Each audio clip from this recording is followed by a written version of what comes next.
Bismillahirrahmanirrahim. Assalamualaikum warahmatullahi wabarakatuh. Selamat datang di channel Berbagi Kisah, sebuah ruang untuk membuka kembali lembaran sejarah yang jarang disentuh, mengungkap jejak wahyu, hukum ilahi, dan perjalanan umat manusia di hadapan takdir Allah. Pada pembahasan kali ini, kita akan menyusuri sebuah peristiwa besar yang menjadi titik balik sejarah tauhid. Sebuah kisah yang bermula dari Gunung Sinai dan berujung pada perubahan panjang dalam perjalanan Bani Israel.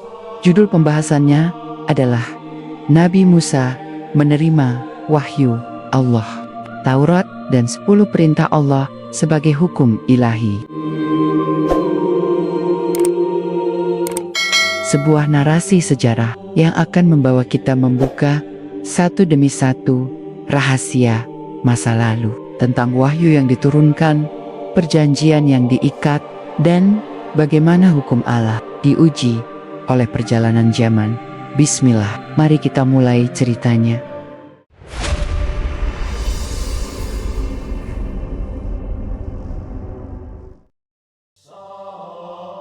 Bayangkan, seolah di hadapan kita terbuka sebuah lembaran sejarah yang selama berabad-abad tertutup debu waktu. Lembaran itu tidak ditulis dengan tinta biasa, melainkan dengan getar wahyu dan ketakutan manusia yang berhadapan langsung dengan keagungan Tuhan. Inilah kisah saat hukum langit pertama kali diturunkan secara terang dan mengikat kepada sebuah umat, bukan melalui mimpi, bukan melalui perantara manusia lain, melainkan melalui kalam Allah yang didengar langsung oleh seorang nabi yang dipilih. Nabi itu bernama Musa, putra Imran. Sejarah Islam mencatat bahwa tidak ada nabi yang berdialog langsung dengan Allah kecuali Nabi Musa alaihissalam. Al-Quran secara tegas menyebutkannya dalam Quran Surat An-Nisa ayat 164 bahwa Allah benar-benar berbicara langsung kepada Musa.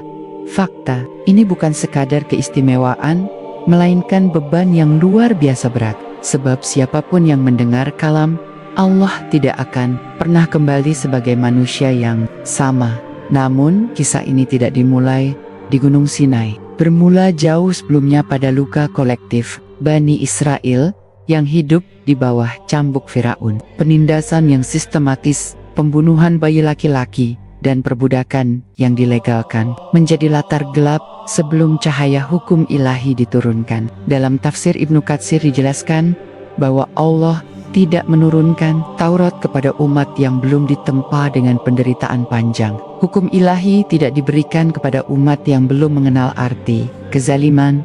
Setelah Allah menyelamatkan Bani Israel dengan mukjizat terbelahnya laut yang diabadikan. Dalam Quran Surat Asy-Syu'ara ayat 63, Musa membawa kaumnya menuju padang pasir. Disinilah banyak orang keliru. Mereka mengira penyelamatan adalah akhir dari ujian. Padahal dalam sunnatullah, keselamatan seringkali hanyalah awal dari pertanggungjawaban. Musa kemudian diperintahkan Allah untuk berpisah sementara dari kaumnya. Dalam Quran Surat Al-A'raf ayat 142, Allah menyebutkan bahwa Musa dijanjikan waktu 30 malam, kemudian disempurnakan menjadi 40 malam. Ini bukan angka simbolik. Dalam penjelasan para ulama aswaja, 40 malam adalah masa pemutusan total dari dunia untuk menerima hukum yang akan mengikat sebuah peradaban. Ketika Musa naik ke Gunung Sinai, keadaan alam berubah. Riwayat Syahih yang dijelaskan dalam tafsir At-Tabari menyebutkan bahwa gunung itu diselimuti awan pekat. Suara gemuruh terdengar bukan seperti petir, bukan seperti angin. Bani Israel yang melihat dari kejauhan diliputi ketakutan. Mereka tidak melihat Allah, tetapi mereka melihat tanda-tanda yang tidak bisa dijelaskan oleh logika manusia. Di puncak gunung itulah Musa mendengar kalam Allah, bukan melalui suara makhluk, bukan pula melalui perumpamaan. Kalam itu langsung. Karena itu Musa disebut Kalimullah. Namun yang jarang diungkap adalah kondisi Musa saat itu. Dalam Quran Surat Al-A'raf ayat 143, Musa meminta untuk melihat Allah. Permintaan ini bukan bentuk keraguan, melainkan puncak kerinduan seorang hamba yang telah mendengar suara Tuhannya. Jawaban Allah menghancurkan seluruh konsepsi manusia tentang ketuhanan. Allah berfirman bahwa Musa tidak akan sanggup melihatnya. Ketika Allah menampakkan sebagian kecil dari kebesarannya kepada gunung-gunung itu hancur, dan Musa pun jatuh pingsan. Fakta ini sangat mencengangkan, sebab sebelum Taurat diturunkan Musa, terlebih dahulu dihancurkan secara mental dan fisik. Hukum Allah tidak diturunkan kepada manusia yang masih merasa kuat. Ia diturunkan kepada nabi yang telah disadarkan sepenuhnya akan kelemahannya. Setelah Musa sadar, Allah menyerahkan kepadanya Al-Wah, yaitu lembaran-lembaran Taurat. Dalam Quran Surat Al-A'raf ayat 145 disebutkan bahwa lembaran itu berisi nasihat dan penjelasan tentang segala sesuatu. Ulama Ahlus Sunnah menjelaskan bahwa 10 perintah Allah bukan sekadar larangan dan perintah moral, tetapi fondasi tauhid hukum, sosial, dan keadilan pidana. Yang jarang dibahas adalah bahwa Taurat diturunkan bukan hanya sebagai kitab ibadah, tetapi sebagai konstitusi ilahi. Ia mengatur hubungan manusia dengan Allah dan hubungan manusia dengan manusia. Inilah pertama kalinya dalam sejarah umat manusia. Hukum tidak lahir dari raja, tidak dari dewan tetua, tidak dari budaya, melainkan langsung dari langit. Namun saat Musa turun membawa Taurat, tragedi terjadi. Dalam Quran Surat Taha ayat 85, Allah mengabarkan bahwa kaum Musa telah diuji. Mereka menyembah anak sapi emas. Ini bukan sekadar penyimpangan akidah. Ini adalah pengkhianatan terhadap perjanjian yang bahkan belum selesai diturunkan. Para mufasir menjelaskan bahwa Samiri memanfaatkan kekosongan kepemimpinan untuk membangkitkan naluri pagan yang belum sepenuhnya mati dalam diri Bani Israel. Reaksi Musa bukan reaksi emosional biasa. Dalam Quran Surat Al-A'raf ayat 150, Musa melemparkan Al-Wah dan menarik rambut Harun. Banyak orientalis menuduh Musa temperamental. Namun tafsir Aswaja menjelaskan bahwa ini adalah bentuk gairah terhadap hukum Allah. Musa tidak marah karena dirinya ditinggalkan, tetapi karena hukum langit dikhianati. Sebelum sempat ditegakkan, fakta yang jarang diungkap adalah bahwa Al-Wah Taurat tidak hancur. Dalam riwayat Syahih yang dijelaskan oleh para ulama, lembaran itu tetap utuh. Seolah Allah ingin menunjukkan bahwa hukumnya tidak bisa dihancurkan oleh emosi manusia, bahkan oleh seorang nabi sekalipun. Setelah itu, Musa diperintahkan untuk mengambil kembali Al-Wah tersebut. Disinilah dimulai fase penegakan 10 perintah Allah sebagai hukum hidup. Perintah pertama menegaskan tauhid absolut. Tidak ada sesembahan selain Allah. Ini bukan hanya larangan menyembah berhala, tetapi larangan menjadikan kekuasaan harta dan hawa nafsu sebagai Tuhan. Perintah berikutnya mengatur kehormatan orang tua, larangan pembunuhan, larangan zina, larangan mencuri, larangan kesaksian palsu, dan larangan iri terhadap hak orang lain. Dalam perspektif Islam ini menunjukkan bahwa syariat Nabi Muhammad kelak bukan agama baru, melainkan penyempurna dari hukum ilahi yang telah diturunkan kepada Musa. Ketika Musa kembali berdiri di hadapan Bani Israel dengan Al-Wah Taurat di tangannya, suasana tidak lagi sama. Keheningan yang menyelimuti perkemahan mereka bukan keheningan ibadah, melainkan keheningan rasa bersalah. Taurat telah turun, namun jiwa mereka belum sepenuhnya siap menanggung konsekuensinya. Inilah titik krusial yang jarang disorot dalam sejarah. Wahyu telah diberikan, tetapi penerimaan manusia terhadap wahyu adalah ujian yang jauh lebih berat. Al-Quran tidak menyembunyikan fakta ini. Dalam Quran Surat Al-Baqarah ayat 63, Allah menyebutkan bagaimana gunung Der diangkat di atas kepala Bani Israel sebagai ancaman nyata agar mereka bersungguh-sungguh memegang Taurat. Para ulama Aswaja menjelaskan bahwa peristiwa ini bukan metafora. Ia adalah peringatan fisik yang konkret. Sebuah gunung benar-benar diangkat sebagai bukti bahwa hukum Allah bukan sekadar nasihat moral, tetapi ikatan yang mengikat hidup dan mati. Fakta mencengangkan ini menunjukkan satu hal penting. Bani Israel menerima Taurat bukan dalam keadaan ideal. Mereka menerimanya dalam kondisi terpaksa dan ketakutan. Inilah sebab mengapa dalam sejarah selanjutnya mereka berkali-kali melanggar perjanjian. Hukum ilahi yang tidak disambut dengan keikhlasan akan selalu ditentang oleh hawa nafsu. Musa memahami hal ini. Karena itu, setelah Taurat ditegakkan, Musa tidak langsung memimpin ekspansi atau pembangunan. Ia memulai dengan pembinaan hukum dan penjernihan akidah. Dalam tafsir Al-Qurtubi dijelaskan bahwa Musa menegakkan Taurat melalui pengadilan hukum yang tegas. Pelanggaran terhadap 10 perintah Allah tidak ditoleransi. Hukuman dijatuhkan bukan sebagai balas dendam, tetapi sebagai penjaga kemurnian perjanjian. Namun, disinilah ketegangan sejarah semakin terasa. Bani Israel bukan umat yang kosong dari tradisi lama. Mereka membawa sisa-sisa kepercayaan Mesir kuno. Keinginan melihat Tuhan secara kasat mata masih hidup. Dalam Quran Surat Al-Baqarah ayat 55, mereka berkata kepada Musa bahwa mereka tidak akan beriman sampai melihat Allah secara terang. Akibatnya, petir menyambar mereka hingga mati. Lalu, Allah membangkitkan kembali sebagai bentuk peringatan. Fakta ini jarang dibahas sebagai bagian dari konteks Taurat. Padahal ini menunjukkan bahwa 10 perintah Allah lahir di tengah umat yang berulang kali menantang batas ketuhanan. Lebih mengejutkan lagi, Taurat sendiri mencatat ancaman dan peringatan keras kepada Bani Israel. Dalam Quran Surat Al-Maidah ayat 12, Allah menyebutkan perjanjian yang diambil dari mereka dan bagaimana Allah mengutus 12 pemimpin. Namun ayat yang sama juga menyebutkan bahwa pelanggaran terhadap perjanjian itu akan berujung pada laknat dan kerasnya hati. Dalam tafsir Ibnu Katsir dijelaskan bahwa kerasnya hati Bani Israel adalah akibat langsung dari pengkhianatan terhadap Taurat.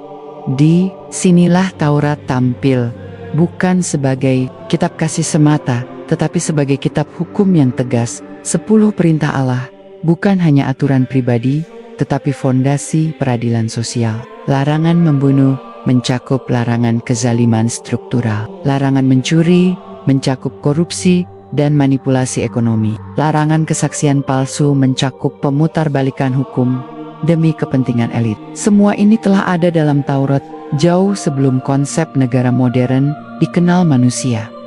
Namun tragedi sejarah terus berlanjut. Dalam Quran Surat Al-Baqarah ayat 72 hingga 74, Allah mengisahkan perintah penyembelihan sapi betina. Banyak orang membaca kisah ini sebagai cerita sederhana. Padahal para ulama menjelaskan bahwa perintah itu adalah ujian ketaatan terhadap hukum ilahi. Bani Israel memperumit perintah tersebut dengan banyak pertanyaan, hingga akhirnya justru memperberat diri mereka sendiri. Dari sinilah muncul pola berbahaya. Hukum Allah ditantang bukan dengan penolakan terbuka, tetapi dengan perdebatan tanpa akhir. Musa melihat semua ini dengan kesedihan yang mendalam. Ia menyadari bahwa Taurat telah diturunkan, tetapi jiwa umatnya masih terikat dunia. Dalam Quran Surat Al-A'raf ayat 169, Allah menyebutkan generasi yang mewarisi kitab, tetapi mengambil keuntungan dunia dan berkata bahwa mereka akan diampuni.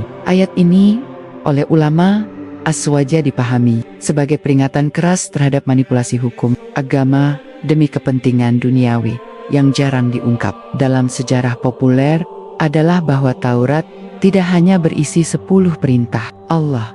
Ia juga memuat hukum hudud, hukum muamalah, dan aturan kepemimpinan. Dalam tafsir At-Tabari dijelaskan bahwa Musa memimpin dengan hukum Allah, bukan dengan karisma pribadi.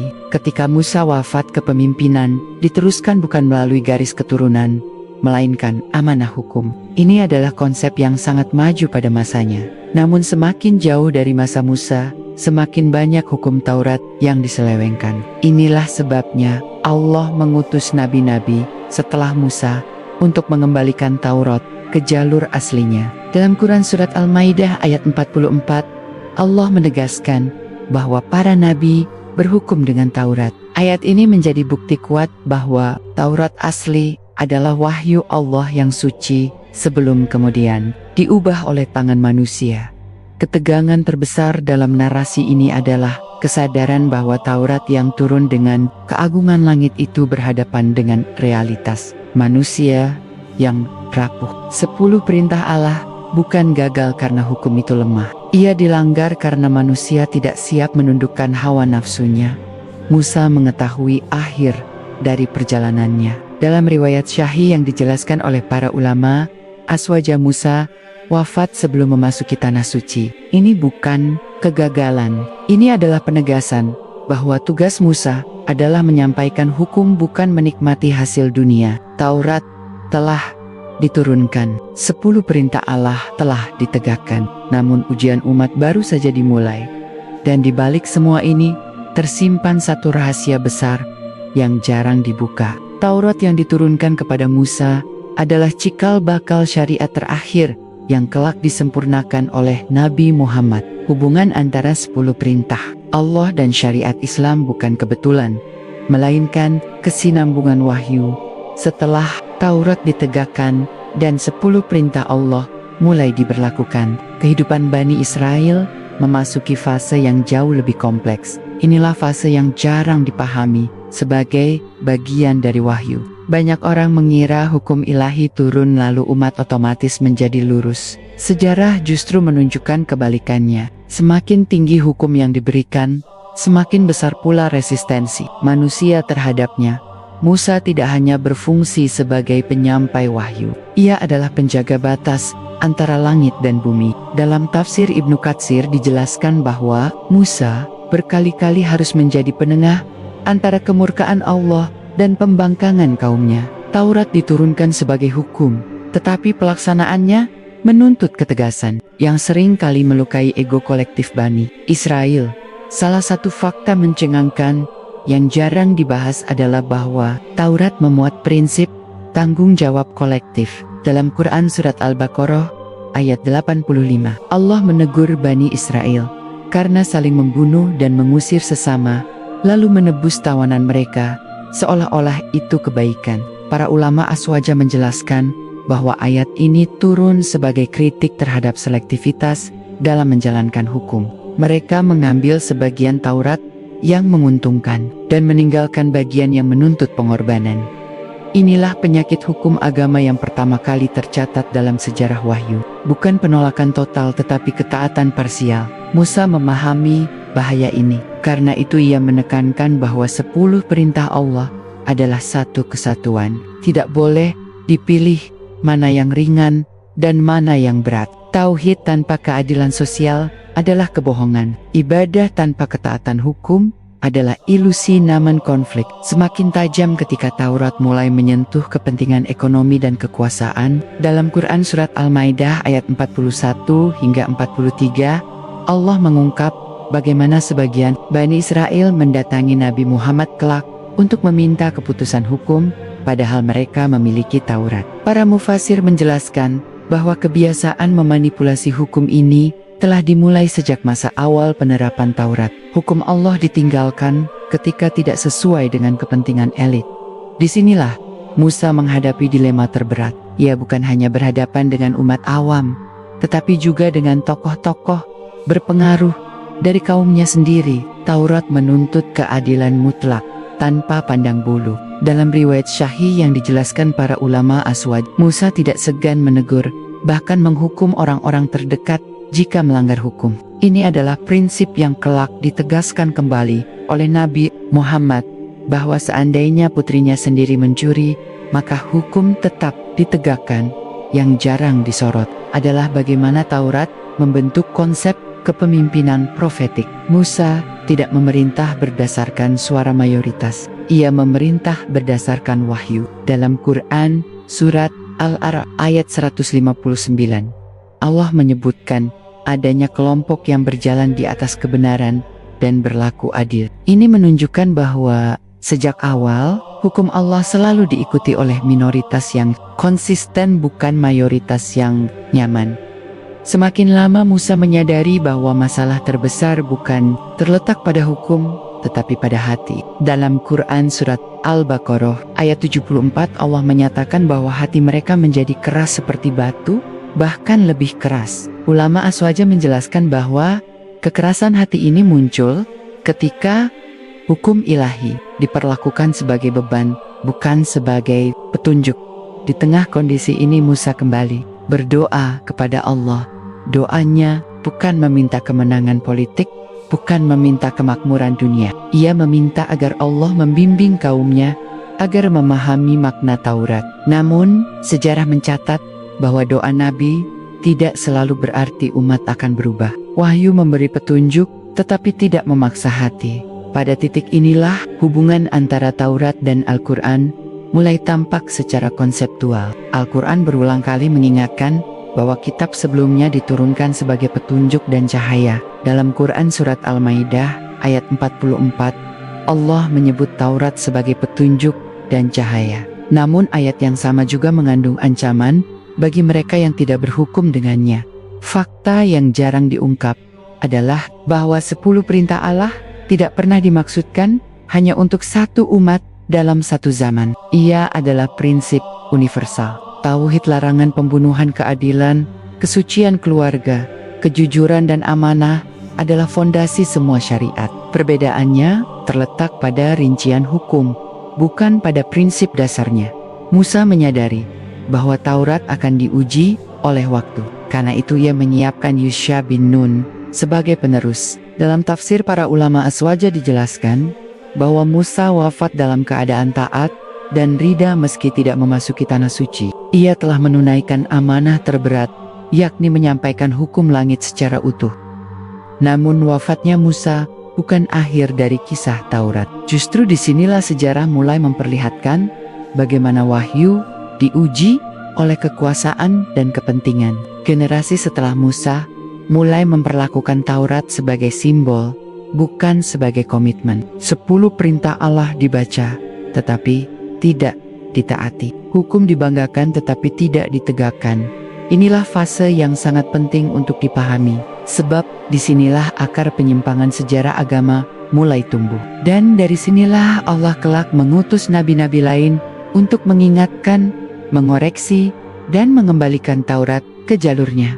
Setelah wafatnya Musa, peran Taurat justru memasuki fase paling berbahaya dalam sejarah wahyu. Bahaya itu bukan datang dari musuh eksternal, melainkan dari tangan-tangan internal yang mengaku sebagai penjaga kitab. Inilah babak yang jarang dibuka secara jujur. Taurat tidak hilang, ia tidak dilupakan, tetapi maknanya mulai dipisahkan dari praktik hidup. Al-Quran mengungkap fase ini dengan sangat tajam. Dalam Quran surat Al-Baqarah ayat 79, Allah memperingatkan orang-orang yang menulis kitab dengan tangan mereka sendiri, lalu mengatakannya berasal dari Allah. Para ulama Ahlus Sunnah menjelaskan bahwa ayat ini bukan tuduhan kosong. Ia menggambarkan proses panjang perubahan. Hukum bukan dengan penghapusan total, melainkan dengan penafsiran manipulatif dan penggantian hukum sesuai kepentingan. Yang jarang disadari adalah bahwa perubahan ini tidak selalu dilakukan oleh massa awam. Ia seringkali dilakukan oleh elit keagamaan. Orang-orang yang memahami Taurat secara tekstual, tetapi kehilangan rasa takut kepada Allah. Dalam Quran surat Al-Maidah ayat 44, Allah menyebut para ulama dan pendeta yang diberi amanah menjaga Taurat, namun ayat yang sama mencela mereka karena tidak berhukum dengannya. Inilah tragedi terbesar Taurat. Ia dijaga oleh orang-orang yang mengenalnya, tetapi tidak tunduk kepadanya. Musa telah memperingatkan tentang hal ini sejak awal. Dalam tafsir Af-Tabari dijelaskan bahwa Musa menegaskan kepada Bani Israel bahwa ilmu tanpa ketaatan akan menjadi hujah yang memberatkan di hadapan Allah. Seiring berjalannya waktu, 10 perintah Allah tetap dihafal, tetapi rohnya mulai hilang. Tauhid digeser menjadi formalitas ritual.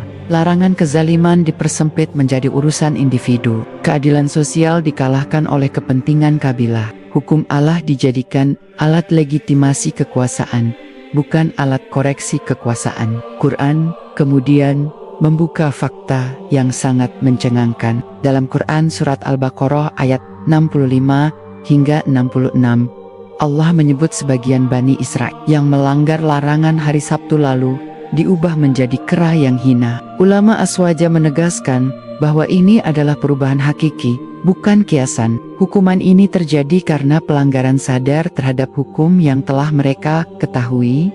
Peristiwa ini menunjukkan satu prinsip penting dalam sejarah hukum ilahi. Semakin jelas wahyu disampaikan, semakin berat konsekuensi pelanggarannya. Taurat tidak memberi ruang bagi kepura-puraan. Ia menuntut kepatuhan lahir dan batin. Ketika hukum dipermainkan, hukuman pun datang secara nyata. Namun, meski peringatan demi peringatan diberikan Bani Israel, tetap jatuh dalam pola yang sama. Dalam Quran Surat Al-Maidah ayat 70, Allah menyebut bahwa setiap kali seorang Rasul datang membawa sesuatu yang tidak sesuai dengan hawa nafsu mereka, sebagian didustakan, dan sebagian dibunuh. Ini bukan hanya tragedi moral, tetapi bukti bahwa Taurat telah dipisahkan dari tujuan awalnya. Yang jarang diungkap adalah bahwa dalam Taurat sendiri terdapat nubuat tentang datangnya Nabi terakhir. Dalam tafsir para ulama Aswaja, dijelaskan bahwa Musa telah memberi isyarat tentang seorang Nabi yang akan datang setelahnya membawa hukum yang menyempurnakan. Isyarat inilah yang kemudian ditutup rapat oleh mereka yang takut kehilangan otoritas. Al-Quran menegaskan hal ini dalam Quran Surat Al-A'raf ayat 157 tentang Nabi yang ummi yang namanya tertulis dalam Taurat dan Injil.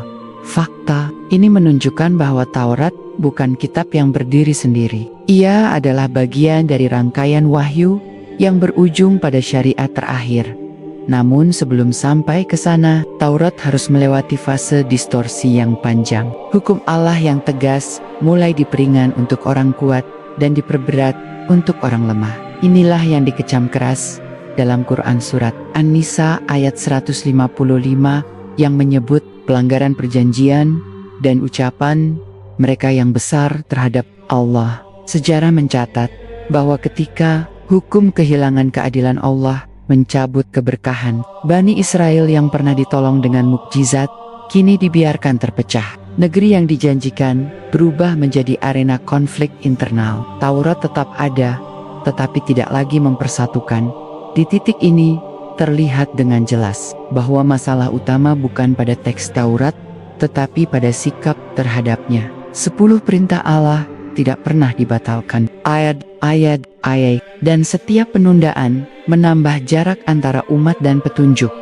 Ketika Taurat terus diwariskan dari satu generasi ke generasi berikutnya, satu perubahan besar mulai terjadi secara perlahan namun pasti. Perubahan itu tidak tercatat dalam prasasti perang atau runtuhnya kota. Ia terjadi di ruang-ruang ibadah, di majelis hukum, dan di hati para pemimpin agama. Taurat mulai diperlakukan sebagai simbol identitas, bukan sebagai pengikat akhlak dan keadilan. Al-Quran menggambarkan fase ini dengan bahasa yang sangat tegas. Dalam Quran Surat Al-Jumu'ah ayat 5, Allah menyerupakan orang-orang yang dipikulkan Taurat, lalu tidak mengamalkannya seperti keledai yang membawa kitab-kitab tebal. Perumpamaan ini bukan hinaan tanpa makna. Ia adalah diagnosis spiritual. Ilmu yang tidak melahirkan ketaatan hanya menambah beban di hadapan Allah.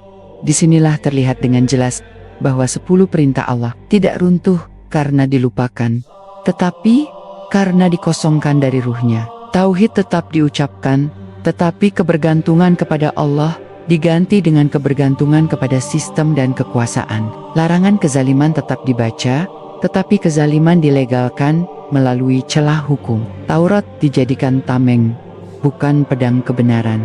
Dalam tafsir Ibnu Katsir dijelaskan bahwa para nabi setelah Musa diutus bukan untuk membawa hukum baru, tetapi untuk menghidupkan kembali Taurat yang telah mati secara praktik. Mereka menyeru kepada tauhid yang sama, keadilan yang sama, dan kepatuhan hukum yang sama. Namun sejarah mencatat bahwa nasib mereka tidak lebih baik dari Musa.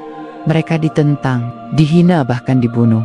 Al-Quran mengungkapkan ini dalam Quran Surat Al-Baqarah ayat 87, bahwa sebagian nabi didustakan dan sebagian dibunuh. Fakta ini mencengangkan karena menunjukkan bahwa penolakan terhadap hukum Allah sering datang dari umat yang paling mengenal kitab suci. Taurat yang seharusnya melindungi para nabi justru digunakan untuk menjustifikasi penentangan terhadap mereka.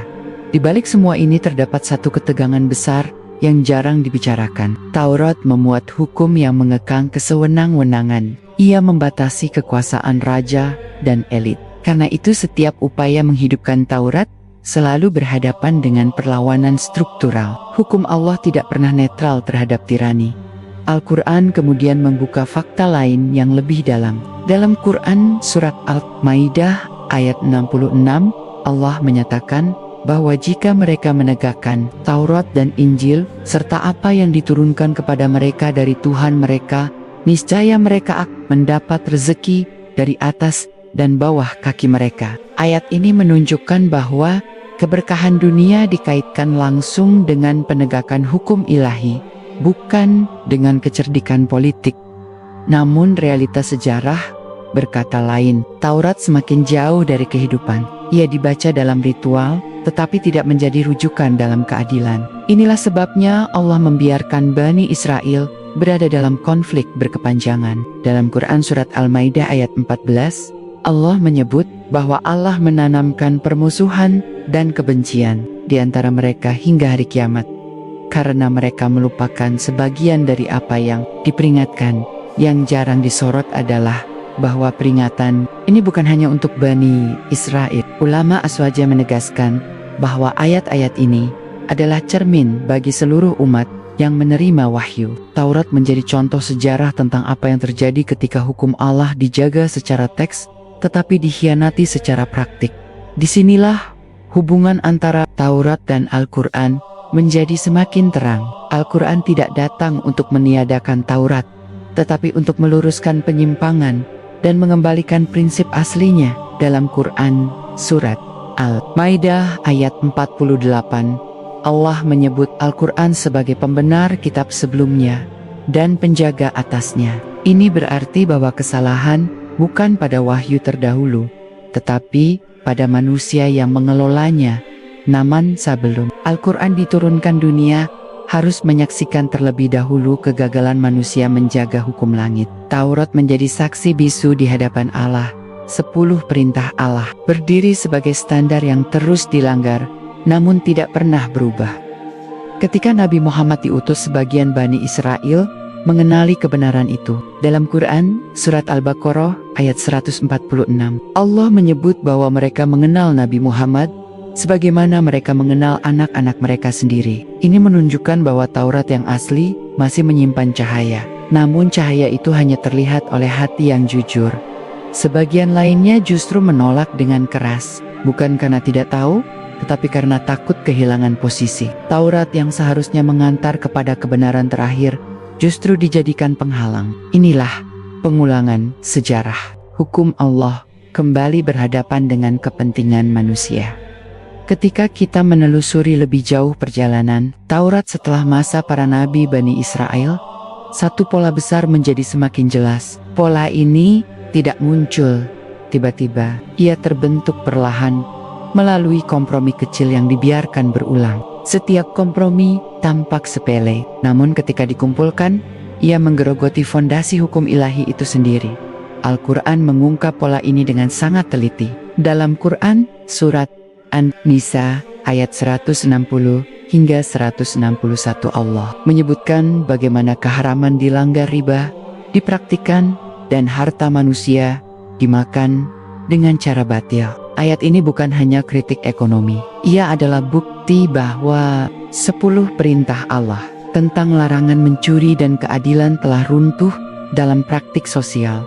Yang jarang disadari adalah bahwa pelanggaran hukum Taurat sering dibungkus dengan dalil Taurat itu sendiri. Inilah fase paling berbahaya. Ketika hukum Allah tidak ditolak tetapi dipelintir. Dalam tafsir Al-Qurtubi dijelaskan bahwa inilah makna tahrif yang paling halus. Bukan menghapus ayat, tetapi menggeser makna dan tujuan. Dalam kondisi seperti ini, para nabi yang datang membawa peringatan dianggap sebagai ancaman. Mereka tidak membawa ajaran baru, Mereka hanya menghidupkan kembali Taurat yang asli. Namun justru karena itulah mereka ditolak. Taurat yang hidup selalu mengganggu kenyamanan, status quo. Al-Quran mengabadikan ketegangan ini dalam Quran Surat Al-Maidah ayat 18 ketika mereka berkata bahwa mereka adalah anak-anak Allah dan kekasih-kekasihnya. Pernyataan ini bukan sekadar kesombongan teologisis. Ia adalah dalih untuk merasa kebal dari hukum. Padahal justru menegaskan bahwa kedekatan dengan Allah diukur dengan ketaatan, bukan garis keturunan.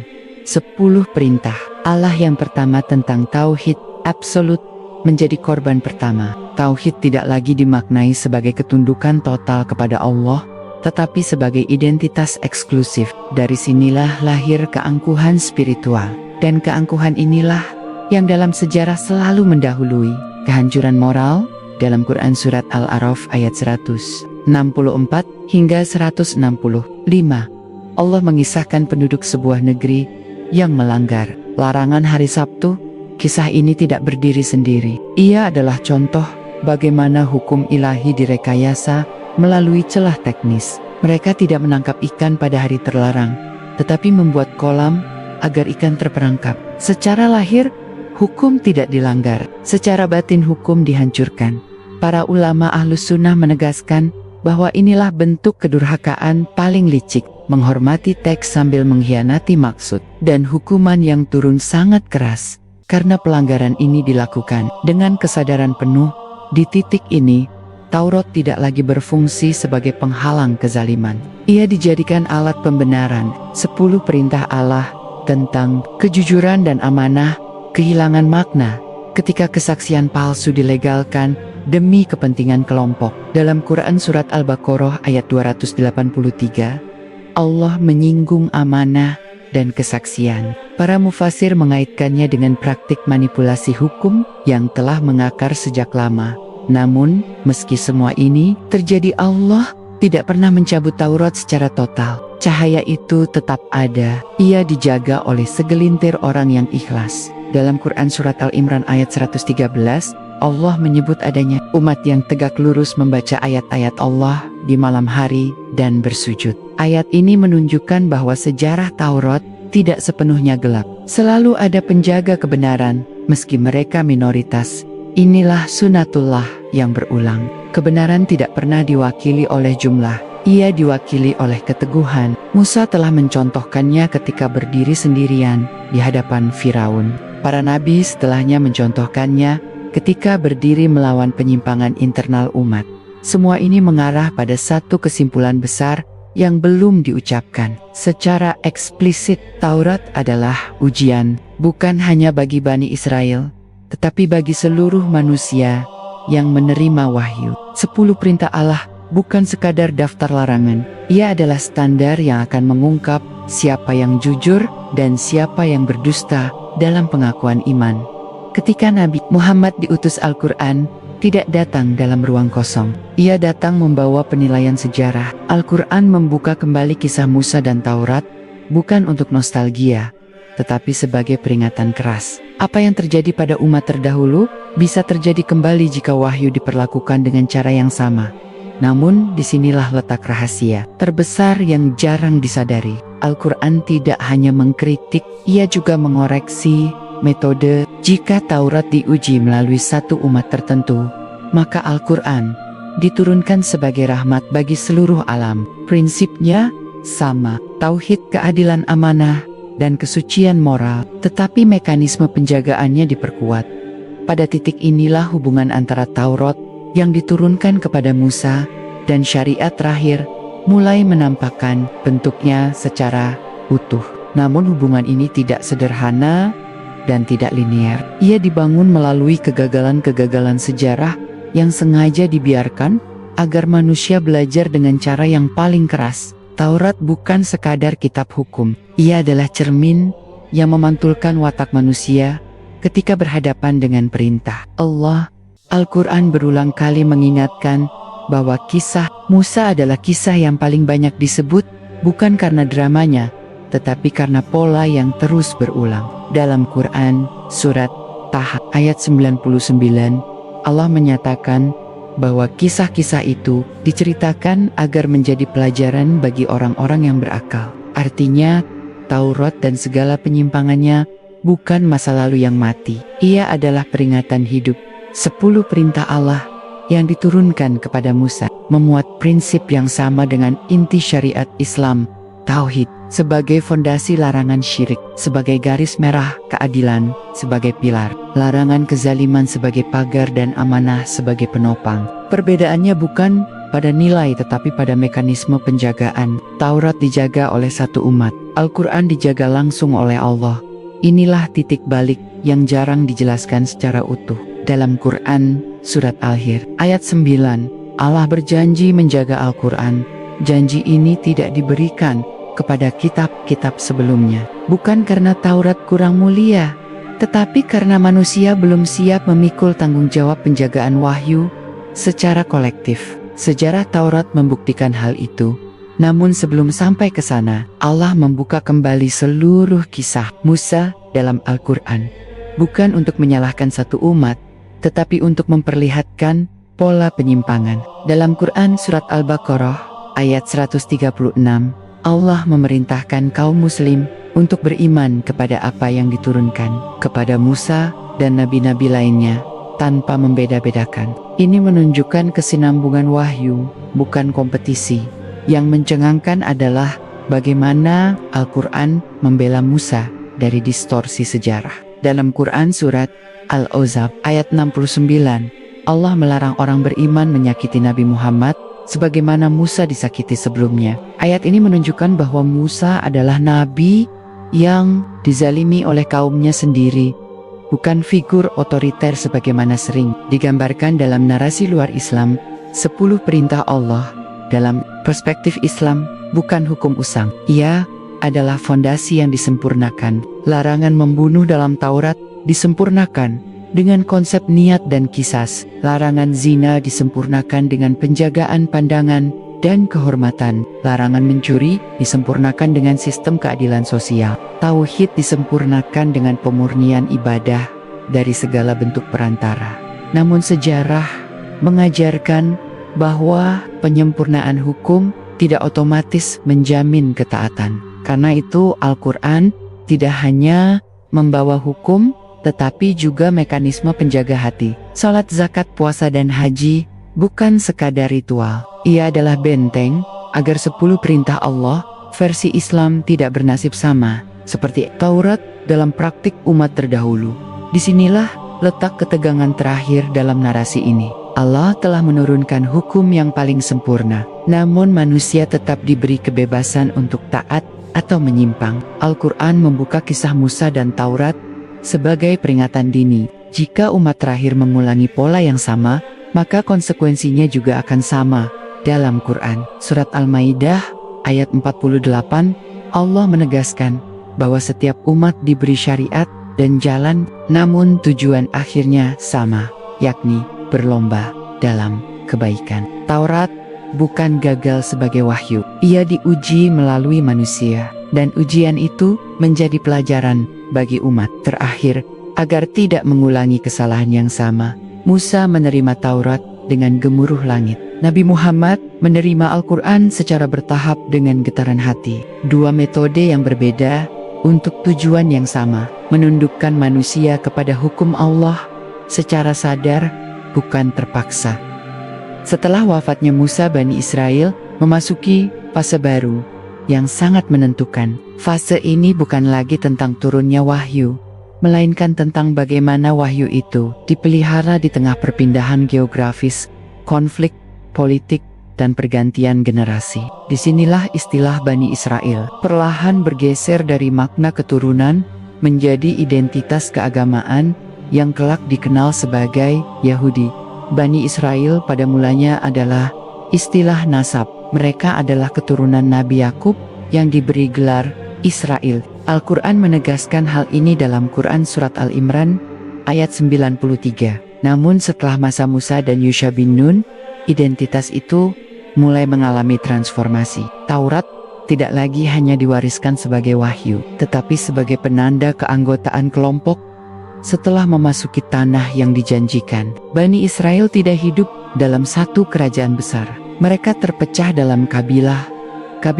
Masa ini dalam Al-Quran tidak dijelaskan secara rinci, tetapi para ulama Aswaja menafsirkannya sebagai periode fitnah internal. Taurat ada, tetapi kepemimpinan profetik tidak lagi kuat. Inilah sebabnya Allah kemudian mengutus nabi-nabi yang juga berfungsi sebagai pemimpin politik dan militer. Dalam Quran Surat Al-Baqarah ayat 246 hingga 251, Allah menceritakan permintaan Bani Israel akan seorang raja. Maka diangkatlah Salut sebagai raja, meski ia bukan dari kalangan elit. Ini menunjukkan bahwa sejak awal Bani Israel memiliki kecenderungan menilai kepemimpinan dari status dunia, bukan ketakwaan. Namun melalui Salut dan kemudian Nabi Daud, hukum Allah kembali ditegakkan. Masa Nabi Daud dan Nabi Sulaiman adalah puncak kejayaan Bani Israel. Taurat ditegakkan dan kerajaan berdiri kuat. Namun Al-Quran juga memberi isyarat bahwa kejayaan ini tidak berlangsung lama. Dalam Quran Surat Saba ayat 15, Allah menyebutkan bagaimana sebuah kaum yang diberi kenikmatan berpaling lalu dihukum. Para ulama Aswaja mengaitkan pola ini dengan sejarah Bani Israel. Setelah wafatnya Nabi Sulaiman, kerajaan terpecah. Taurat tetap ada, tetapi otoritasnya melemah. Pada fase inilah penyimpangan mulai mengeras menjadi sistem. Hukum Allah tidak lagi menjadi rujukan tunggal. Tradisi dan kepentingan politik mulai mengambil alih. Inilah fase yang oleh Al-Quran digambarkan sebagai pelanggaran perjanjian berulang-ulang. Dalam Quran Surat Al-Isra ayat 4 hingga 7, Allah menyebut 2 kali kerusakan besar yang dilakukan Bani Israel di muka bumi dan 2 kali hukuman yang sangat keras. Para mufasir Aswaja menjelaskan bahwa hukuman ini terjadi melalui kekuatan asing. Inilah awal perpindahan besar Bani Israel dari tanah mereka. Penaklukan oleh kekuatan Babilonia menjadi titik balik. Banyak Bani Israel dibunuh dan diusir. Taurat tidak lagi terpusat di satu wilayah. Ia dibawa dalam ingatan dan tulisan. Disinilah perubahan besar terjadi. Agama yang sebelumnya berbasis tanah dan kerajaan berubah menjadi agama diaspora. Dalam pembuangan inilah identitas Yahudi mulai terbentuk. Bukan lagi sekadar Bani Israel sebagai keturunan, tetapi Yahudi sebagai komunitas keagamaan yang bertahan tanpa negara. Taurat dijadikan pusat identitas. Namun pada saat yang sama, otoritas penafsiran mulai bergeser dari nabi ke para ahli kitab. Al-Quran mengisyaratkan fase ini dalam Quran. Surat Al-Baqarah ayat 140.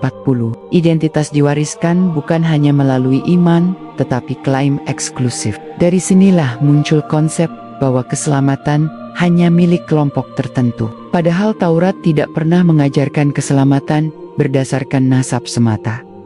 Setelah Babilonia datang kekuasaan Persia, lalu Romawi, Bani Israel terus berpindah. Sebagian kembali ke Yerusalem, sebagian menetap di luar. Inilah awal diaspora besar yang menyebar ke Syam, Irak, Mesir, hingga Eropa. Mereka membawa Taurat, tetapi juga membawa trauma sejarah. Trauma ini membentuk sikap defensif dan eksklusif. Ketika Nabi Isa diutus, sebagian dari mereka menolak keras. Al-Quran menyebutkan ini dalam Quran Surat Al-Baqarah ayat 87 dan Al-Maidah ayat 72. Penolakan ini bukan karena Taurat bertentangan dengan ajaran Nabi Isa, tetapi karena kepemimpinan agama telah berubah menjadi struktur kekuasaan. Penolakan terhadap Nabi Isa memperdalam jurang. Ketika Romawi menghancurkan Yerusalem untuk kedua kalinya, diaspora semakin meluas. Bani Israel tercerai-berai, tanpa tanah, tanpa raja, dan tanpa nabi. Yang tersisa hanyalah kitab dan tafsir. Disinilah Yahudi Rabbinik terbentuk. Hukum lisan diberi posisi sejajar, bahkan dominan. Taurat ditafsirkan melalui tradisi panjang. Al-Quran mengkritik keras fase ini dalam Quran Surat Al-Baqarah ayat 79 dan Al-Maidah ayat 13. Hukum Allah digeser oleh buatan manusia. Ketika Nabi Muhammad diutus, komunitas Yahudi sudah tersebar luas. Di Madinah terdapat Bani Kainuka, Bani Nadir, dan Bani Quraizah. Mereka mengenali ciri kenabian. Al-Quran menegaskan hal ini dalam Quran Surat Al-Baqarah ayat 146. Namun sebagian besar menolak karena alasan yang sama seperti sebelumnya, takut kehilangan otoritas dan identitas eksklusif. Sejak saat itu, istilah Bani Israel lebih sering muncul dalam Al-Quran sebagai istilah sejarah, sedangkan Yahudi muncul sebagai identitas keagamaan yang telah melalui proses panjang penyimpangan dan fragmentasi. Ini bukan tuduhan etnis. Ini adalah penilaian teologisis terhadap sikap terhadap wahyu memasuki era setelah kerasulan Nabi Muhammad. Sejarah Bani Israel memasuki babak yang sepenuhnya berbeda dari masa para nabi. Sejak saat itu, istilah Bani Israel semakin jarang digunakan sebagai identitas hidup dan lebih sering hadir sebagai istilah sejarah dan peringatan. Identitas yang bertahan dan berkembang justru adalah Yahudi sebagai komunitas keagamaan diaspora yang hidup tanpa kenabian dan tanpa wahyu baru. Al-Quran memberi isyarat yang sangat penting tentang fase ini. Dalam Quran surat Al-Maidah ayat 64, Allah menyinggung bagaimana sebagian dari mereka mengatakan tangan Allah terbelenggu. Para ulama Ahlus Sunnah menjelaskan bahwa ini adalah kritik terhadap sikap teologisis yang menganggap rahmat Allah terbatas pada satu kelompok. Sejak fase ini, agama tidak lagi dipahami sebagai amanah universal, melainkan identitas eksklusif. Setelah masa Nabi Muhammad, komunitas Yahudi hidup tersebar di berbagai wilayah. Sebagian besar berada di Irak, Persia, Syam, Mesir, dan wilayah Romawi Timur. Mereka hidup sebagai komunitas minoritas di bawah kekuasaan Islam Kristen dan kemudian kekuatan Eropa. Dalam konteks Islam, para ulama mencatat bahwa Yahudi hidup sebagai ahlul zimah dengan perlindungan hukum selama menaati perjanjian. Ini menunjukkan bahwa konflik teologisis tidak selalu berarti konflik sosial. Namun secara internal, perubahan besar terus berlangsung. Karena tidak ada nabi lagi, Taurat tidak lagi dibaca sebagai wahyu hidup, melainkan sebagai teks yang dikelola sepenuhnya oleh tradisi rabinik. Hukum lisan menjadi pusat. Al-Quran telah lebih dahulu mengkritik kecenderungan ini dalam Quran Surat Al-Baqarah ayat 101 tentang meninggalkan kitab Allah di belakang punggung mereka. Ulama Aswaja menafsirkan ayat ini sebagai sikap selektif terhadap wahyu. Perlahan, Yahudi berkembang menjadi identitas berlapis. Ia bukan hanya agama, tetapi juga komunitas hukum adat dan solidaritas sosial. Disinilah pergeseran besar terjadi. Bani Israel, sebagai umat yang diuji oleh wahyu, berubah menjadi Yahudi sebagai komunitas yang bertahan oleh tradisi. Taurat tetap ada, tetapi fungsinya berubah. Memasuki abad pertengahan di Eropa, posisi Yahudi semakin kompleks. Di bawah kekuasaan Kristen, mereka sering ditekan dan dipinggirkan. Trauma sejarah ini membentuk sikap bertahan yang kuat. Namun Al-Quran tidak membaca sejarah ini dengan simpati emosional semata. Ia tetap menilai dari satu standar, sikap terhadap wahyu dan keadilan. Dalam Quran Surat Al-Baqarah ayat 112, Allah menegaskan bahwa keselamatan tidak ditentukan oleh klaim identitas, melainkan oleh ketundukan kepada Allah dan amal saleh. Ayat ini menjadi koreksi terhadap semua klaim eksklusif, baik Yahudi maupun selainnya. Memasuki era modern, perubahan yang lebih radikal terjadi. Di Eropa muncul gerakan yang memisahkan agama dari politik. Dalam konteks Yahudi, sebagian tokoh mulai mendefinisikan Yahudi bukan sebagai agama semata, tetapi sebagai bangsa. Inilah awal munculnya nasionalisme Yahudi. Perubahan ini sangat signifikan karena untuk pertama kalinya identitas Yahudi dilepaskan dari Taurat sebagai pusat dan digantikan oleh konsep politik modern. Dari sudut pandang Al-Quran, ini adalah fase baru yang sangat berbeda dari Bani Israel dalam arti wahyu. Ini bukan lagi umat kitab yang menunggu nabi. Ini adalah komunitas politik yang membangun identitas di luar kenabian. Karena itu Al-Quran tidak menilai fase ini sebagai kelanjutan risalah Musa, tetapi sebagai ujian sejarah baru. Para ulama Ahlus Sunnah membedakan dengan tegas antara Yahudi sebagai pemeluk agama dan proyek politik modern yang mengatasnamakan Yahudi. Ini penting agar pembacaan sejarah tetap adil. Al-Quran sendiri tidak pernah mengeneralisasi. Ia selalu menyebut sebagian dari mereka. Bahkan dalam Quran Surat Al-Imran ayat 113 hingga 115 Allah menyebut adanya kelompok dari ahlu kitab yang lurus dan beriman. Namun Al-Quran juga memberi peringatan keras tentang kerusakan di muka bumi yang akan berulang. Dalam Quran Surat Al-Isra ayat 7, Allah menyatakan bahwa jika mereka kembali berbuat kerusakan, maka hukuman itu akan kembali. Para mufasir Aswaja menegaskan bahwa ayat ini bersifat sunatullah, bukan vonis permanen. Ia berlaku pada siapapun yang melakukan kerusakan, bukan pada etnis tertentu. Dalam konteks modern ini, sejarah seakan kembali pada pola lama. Kekuasaan diklaim sebagai hak ilahi, tanah dianggap janji absolut. Padahal, Taurat sendiri mensyaratkan ketaatan dan keadilan sebagai syarat tinggal di tanah tersebut. Ketika syarat itu diabaikan, tanah berubah menjadi sumber konflik, bukan keberkahan.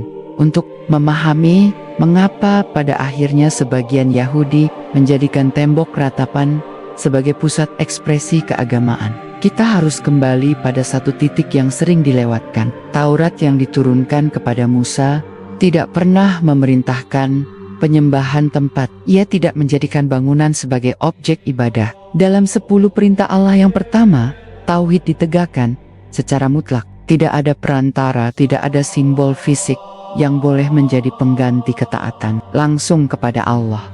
Namun sejarah tidak bergerak di jalur ideal. Ketika Bani Israel kehilangan nabi, kehilangan kerajaan, dan kehilangan tanah suci satu demi satu, mereka juga kehilangan pusat ibadah yang dulu dianggap sah. Baitul Maqdis dengan Haikal Sulaiman menjadi pusat ritual. Selama bangunan itu berdiri, ibadah masih terfokus pada kurban dan hukum Taurat yang dijalankan di dalamnya. Al-Quran menyinggung kehancuran ini dalam Quran Surat Al-Isra ayat 7. Para mufasir Ahlus Sunnah menjelaskan bahwa kehancuran Baitul Maqdis adalah hukuman atas kerusakan dan pembangkangan yang terus berulang. Ketika bangunan suci itu dihancurkan oleh kekuatan asing, bukan hanya struktur fisik yang runtuh, tetapi juga sistem ibadah yang bergantung kepadanya. Seyok, Sot, itu Yahudi memasuki fase tanpa bait suci. Tidak ada kurban, tidak ada imam besar, tidak ada pusat ritual resmi. Inilah titik krisis paling besar dalam sejarah mereka. Taurat masih dibaca, tetapi ibadah yang selama ini terikat pada tempat tidak lagi bisa dijalankan sebagaimana sebelumnya.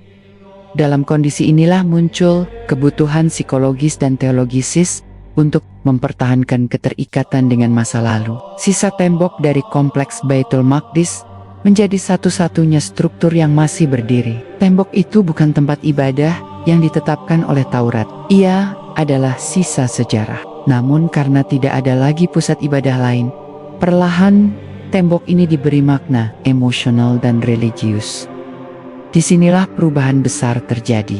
Bukan melalui wahyu, bukan melalui nabi, melainkan melalui tradisi dan kesedihan kolektif. Tembok itu menjadi tempat menangis, meratapi kehancuran. Dari sinilah muncul istilah tembok ratapan. Ia bukan disembah dalam arti sujud dan doa kepadanya, namun ia menjadi pusat ritual doa, ratapan dan harapan akan kembalinya kejayaan lama. Quran tidak pernah menyebut tembok ratapan secara spesifik, namun Al-Quran memberi prinsip yang sangat jelas. Dalam Quran Surat Al-Baqarah ayat 115, Allah menegaskan bahwa milik Allah timur dan barat, kemanapun menghadap, disitulah wajah Allah. Para ulama Aswaja menjelaskan bahwa ayat ini adalah koreksi terhadap pengultusan tempat. Yang jarang disadari adalah bahwa praktik ini lahir bukan dari perintah Taurat, tetapi dari kekosongan ibadah. Ketika wahyu tidak lagi hadir dan hukum tidak lagi ditegakkan secara utuh, manusia cenderung menggantinya dengan simbol. Simbol memberi rasa kontinuitas meski tanpa legitimasi wahyu. Dalam perspektif Islam ini adalah pergeseran yang sangat serius. Ibadah yang semula berbasis ketaatan hukum berubah menjadi ekspresi emosional terhadap lokasi. Tauhid yang seharusnya mengikat hati kepada Allah berisiko bergeser menjadi keterikatan kepada benda dan tempat. Para ulama Ahlus Sunnah menjelaskan bahwa inilah Sebabnya, Islam menutup semua pintu pengkultusan tempat, kecuali yang ditetapkan secara tegas oleh wahyu. Bahkan Ka'bah pun tidak disembah. Ia hanya kiblat. Ketika konsep ini hilang, tempat bisa mengambil posisi yang tidak semestinya dalam sejarah. Yahudi modern, tembok ratapan, kemudian berkembang menjadi simbol identitas nasional dan religius sekaligus. Ia tidak lagi sekadar tempat doa, tetapi simbol klaim sejarah. Disinilah agama, sejarah, dan politik bercampur. Campuran inilah yang membuat konflik semakin kompleks. Al-Quran telah lebih dahulu mengingatkan tentang bahaya mencampur adukan wahyu dengan kepentingan dunia. Dalam Quran Surat Al-Baqarah ayat 86, Allah menyebut mereka yang menjual akhirat dengan dunia. Ulama Aswaja menegaskan bahwa ayat ini berlaku umum pada siapa pun yang menukar ketaatan dengan kekuasaan. Dari sudut pandang Islam, penyembahan tempat bukanlah kelanjutan risalah Musa. Ia adalah hasil dari krisis wahyu. Ketika Nabi tidak lagi hadir dan hukum tidak lagi ditegakkan, manusia mencari pegangan lain. Tembok menjadi saksi bisu dari krisis tersebut. Namun penting untuk dicatat, Al-Quran tidak menutup pintu hidayah. Ia selalu menyebut sebagian dari ahlu kitab yang lurus. Masalahnya bukan pada etnis, bukan pada sejarah, tetapi pada sikap terhadap tauhid dan hukum Allah. Sejarah belum berhenti di hadapan tembok itu. Justru di sanalah satu bab baru dimulai. Bab yang tidak lagi berbicara tentang Musa atau Taurat sebagai hukum ilahi, melainkan tentang bagaimana sebuah komunitas yang pernah dipimpin langsung oleh wahyu perlahan berjalan. Tanpa nabi, tanpa kitab yang hidup, dan tanpa hukum yang ditegakkan sepenuhnya. Setelah kehancuran Baitul Maqdis dan tersebarnya Bani Israel ke berbagai wilayah dunia, fase yang oleh sejarawan disebut diaspora dimulai. Mereka berpindah dari tanah Syam ke Babilonia, ke Persia, ke Romawi, lalu menyebar ke Eropa, Afrika Utara, dan Jazirah Arab. Perpindahan ini bukan sekadar geografis, tetapi juga teologisis. Setiap perpindahan membawa penyesuaian baru dalam cara beragama. Dalam Al-Quran, Surat Al-Baqarah ayat 65 hingga 66, Allah mengingatkan bahwa pelanggaran terhadap perjanjian ilahi memiliki konsekuensi lintas generasi. Ulama Ahlus Sunnah menjelaskan bahwa ini bukan kutukan biologis, tetapi dampak spiritual dan sosial yang diwariskan melalui kebiasaan dan sistem keyakinan. Tanpa nabi yang membimbing, Taurat tidak lagi dipahami sebagai hukum hidup yang mengatur seluruh aspek masyarakat. Ia berubah menjadi teks bacaan hukum ritual dan identitas. Para rabi mengambil peran penafsir tunggal. Dari sinilah muncul lapisan tafsir yang panjang dan kompleks. Sebagian tafsir ini bersifat menjaga hukum, tetapi sebagian lainnya secara perlahan menggantikan posisi wahyu. Dengan tradisi, inilah fakta yang jarang diungkap, bahwa perubahan besar dalam agama sering terjadi, bukan karena penolakan terang-terangan terhadap wahyu, tetapi karena akumulasi kebiasaan yang tidak pernah dikoreksi oleh kenabian. Dalam Islam, koreksi itu datang melalui Nabi Muhammad sebagai penutup para nabi. Dalam sejarah Yahudi, koreksi itu berhenti. Al-Quran Surat Al-Maidah ayat 44 menyebut Taurat sebagai petunjuk dan cahaya, tetapi juga menyebut adanya pihak yang menyembunyikan sebagian hukum Allah. Ulama Aswaja menegaskan bahwa ayat ini adalah penjelasan tentang bagaimana hukum ilahi bisa tetap ada dalam teks, tetapi hilang dalam praktik. Ketika Bani Israel kembali ke wilayah Palestina pada era kekuasaan Romawi dan kemudian Bizantium, mereka tidak kembali sebagai umat dengan hukum negara ilahi. Mereka kembali sebagai komunitas minoritas religius yang hidup di bawah kekuasaan lain. Tembok yang tersisa dari kompleks suci itu tetap berdiri sunyi. Namun sunyi itulah yang kemudian diberi makna. Tangisan di hadapan tembok awalnya adalah ratapan sejarah, ratapan atas hilangnya bait suci dan kerajaan. Namun seiring waktu, ratapan itu menjadi ritual, ritual menjadi tradisi, tradisi menjadi identitas, dan identitas perlahan mengambil posisi hukum.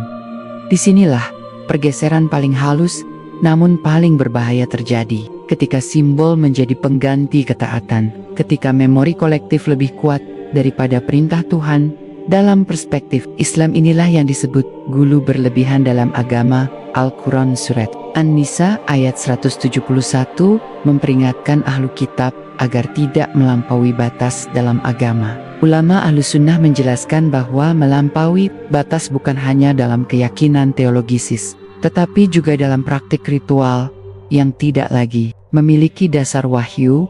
Pada masa kekuasaan Islam di Yerusalem, umat Islam justru menjaga akses Yahudi ke tembok ratapan sebagai tempat ratapan, bukan tempat ibadah eksklusif. Ini menunjukkan bahwa dalam pandangan Islam, tembok itu tidak pernah dianggap sebagai objek sakral yang harus diperebutkan. Ia adalah bagian dari sejarah manusia, bukan bagian dari tauhid.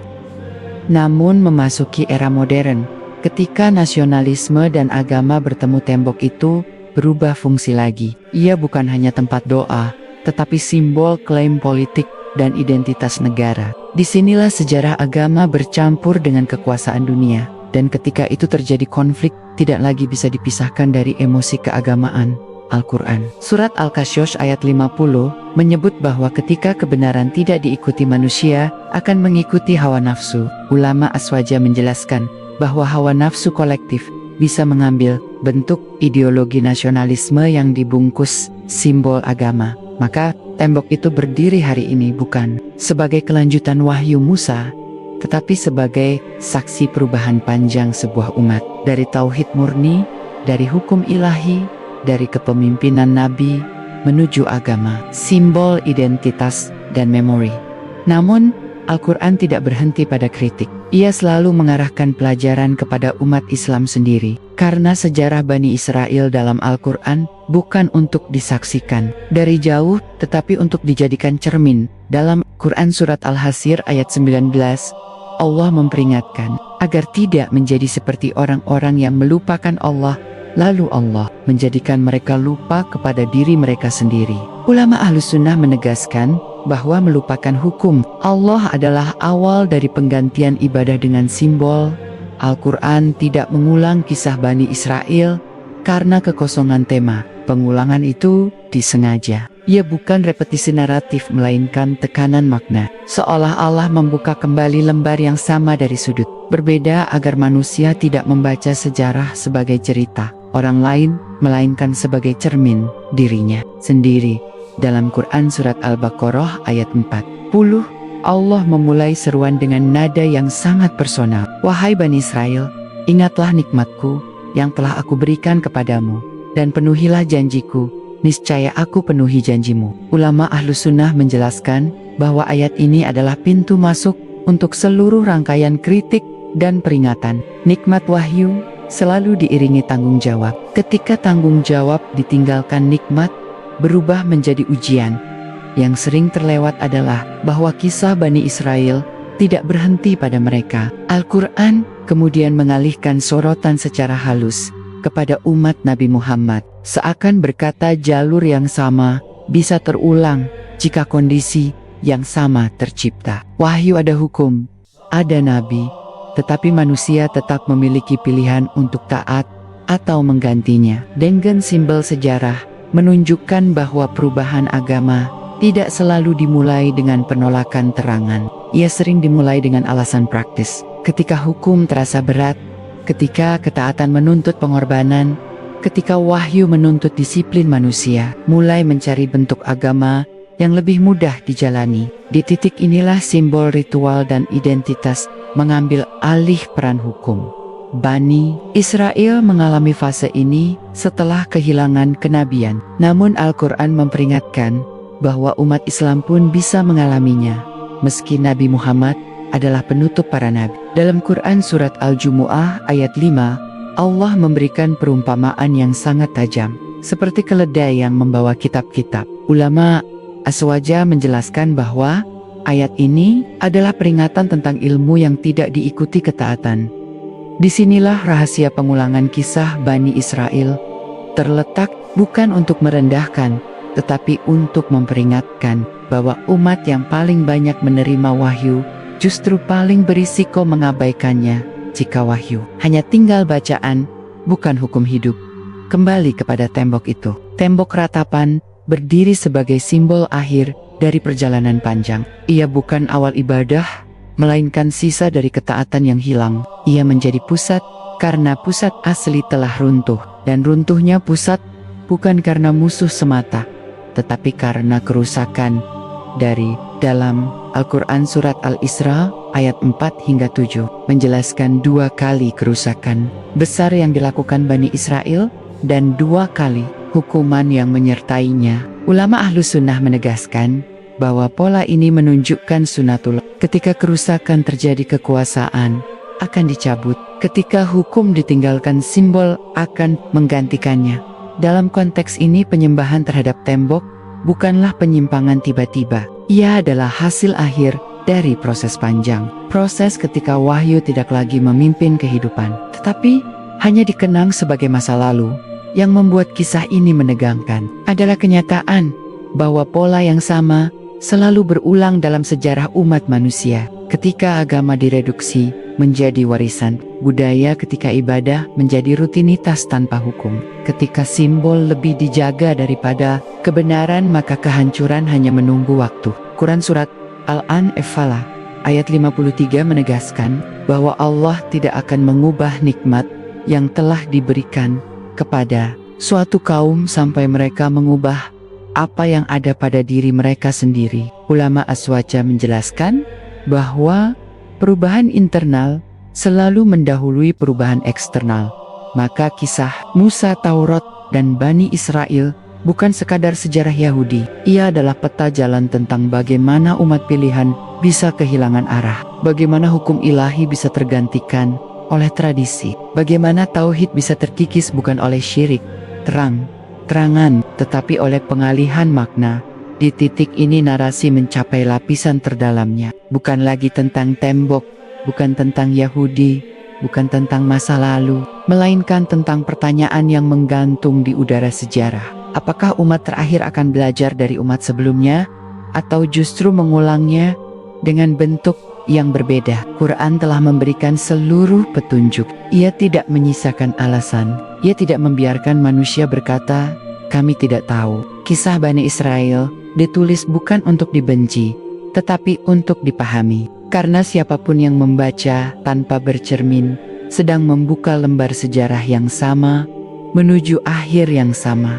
Pada akhirnya, seluruh lembar sejarah itu bertemu pada satu kesimpulan yang tidak bisa dihindari. Wahyu tidak pernah berubah, tetapi manusia yang berubah dalam memperlakukannya. Taurat diturunkan kepada Musa sebagai hukum ilahi yang mengatur akidah ibadah dan kehidupan sosial. 10 perintah Allah bukan sekadar nasihat moral, melainkan fondasi peradaban tauhid. Selama wahyu itu ditegakkan, Bani Israel berada dalam lindungan dan kemenangan. Namun setiap kali perjanjian dilanggar, setiap kali hukum dipilih dan ditinggalkan sesuai hawa nafsu, keruntuhan perlahan dimulai. Quran sejak awal telah menyingkap pola ini. Dalam Quran Surat Al-Baqarah ayat 61, Allah menegaskan bahwa kehinaan dan kemiskinan menimpa mereka karena kufur terhadap ayat-ayat Allah dan membunuh para nabi tanpa alasan yang benar. Para ulama Ahlus Sunnah menjelaskan bahwa pembunuhan nabi bukan hanya secara fisik, tetapi juga mematikan risalah dengan meninggalkan hukum yang dibawanya. Dari Sinai hingga Yerusalem, dari Taurat hingga tembok yang tersisa, kita menyaksikan satu garis lurus sejarah. Ketika wahyu memimpin, bangunan berdiri megah dan ibadah hidup. Ketika wahyu ditinggalkan, bangunan runtuh dan simbol mengambil alih peran yang tidak pernah ditetapkan Allah.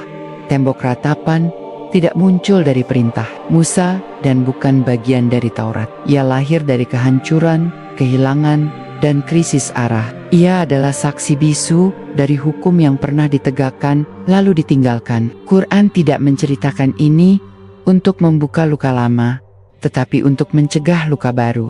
Karena umat Nabi Muhammad menerima amanah yang sama, bahkan lebih besar. Kitab terakhir Nabi terakhir dan risalah yang berlaku hingga akhir zaman. Jika umat sebelumnya tergelincir karena kehilangan Nabi, Maka umat ini diuji dengan kelalaian terhadap ajaran Nabi yang telah sempurna. Dalam Quran Surat Al-Maidah ayat 48, Allah menegaskan bahwa Al-Quran diturunkan sebagai pembenar kitab sebelumnya dan sebagai penjaga atasnya. Ulama Aswadza menjelaskan bahwa penjaga berarti korektor sejarah. Apa yang menyimpang diluruskan, apa yang hilang dikembalikan pada tauhid. Maka kisah Musa dan Taurat berakhir, bukan di tembok, tetapi di Al-Quran. Disinilah seluruh benang sejarah diikat kembali. Tauhid ditegaskan, hukum ditegakkan, tempat dikembalikan pada fungsinya. Tidak ada penyembahan simbol, tidak ada perantara antara hamba dan Tuhan. Tidak ada kesucian kecuali yang Allah tetapkan. Kesimpulannya jelas, penyimpangan agama tidak selalu dimulai dengan penolakan terhadap Tuhan. Ia sering dimulai dengan penggantian hukum dengan simbol, dengan mengingat sejarah lebih dari mentaati wahyu, dengan menjaga tempat lebih dari menjaga perintah Allah. Dan ketika itu terjadi kehancuran, hanya menunggu waktu. Al-Quran telah membuka seluruh arsip itu, lembar demi lembar. Dari kisah Musa, dari perjalanan Bani Israel, dari kehancuran Baitul Maqdis hingga munculnya tembok ratapan sebagai pusat ratapan dan simbol identitas. Semua itu bukan dongeng, bukan mitos, tetapi peringatan nyata tentang sunnatullah yang tidak pernah berubah.